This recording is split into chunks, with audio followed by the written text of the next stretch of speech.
शासकीय विश्रामगृह येथे भव्य मातंग समाज मेळावा आयोजनाबद्दल लहुजी शक्ती सेनेची बैठक संपन्न झाली।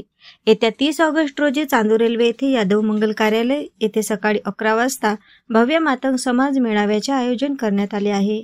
याबाबत नियोजनासाठी धामणगाव रेल्वे, चांदूर रेल्वे, नांदगाव खंडेश्वर येथील मोठ्या संख्येत लहुजी शक्ती सेनेचे पदाधिकारी व कार्यकर्ते उपस्थित झाले होते। या भव्य मातंग समाज मेळाव्यामध्ये विधान परिषद आमदार अमित गोरखे यांचा सत्कार आयोजित करण्यात आला आहे। त्याचप्रमाणे मातंग समाज बांधवांना विविध योजनांबाबत माहिती सुद्धा देण्यात येणार आहे। तरी सर्व मातंग समाज बांधवांनी मेळाव्यामध्ये उपस्थित राहण्याचे आवाहन लहुजी शक्ती सेनेचे पदाधिकारी व कार्यकर्त्यांनी केले आहे। यावेळी लहुजी शक्ती सेनेचे जिल्हा उपाध्यक्ष उमेश भुजाडणे, लहुजी शक्ती सेनेचे तालुका अध्यक्ष विनोद तिर्ले, तालुका उपाध्यक्ष संतोष वाघमारे, योगेश अंभोरे, लहुजी शक्ती सेनेचे विदर्भ उपाध्यक्ष गजानन ताकतोडे, निलेश वानखडे, बाळासाहेब स्वर्गीकर, रमेश अवचार, सुधाकर खडसे, अनिल वानखडे, अरविंद पायघन, दुर्गेश वानखडे व मोठ्या संख्येत लहुजी शक्ती सेनेचे पदाधिकारी व कार्यकर्ते उपस्थित होते। आज लहुजी शक्ती सेना धामणगाव रेल्वे विधानसभा मतदारसंघाची बैठक शासकीय विश्रामगृह धामणगाव रेल्वे येथे पार पडलेली आहे।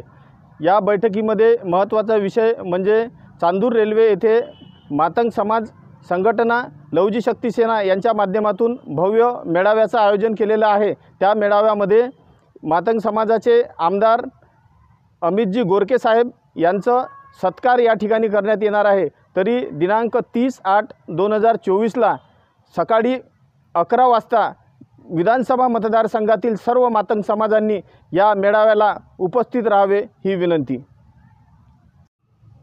सर्व मातंग समाजातील माझ्या बंधू भगिनींना विनंती करतो, बरेच वर्षापासून मातंग समाजाचा कुठेही मेळावा नाही, संघटन नाही।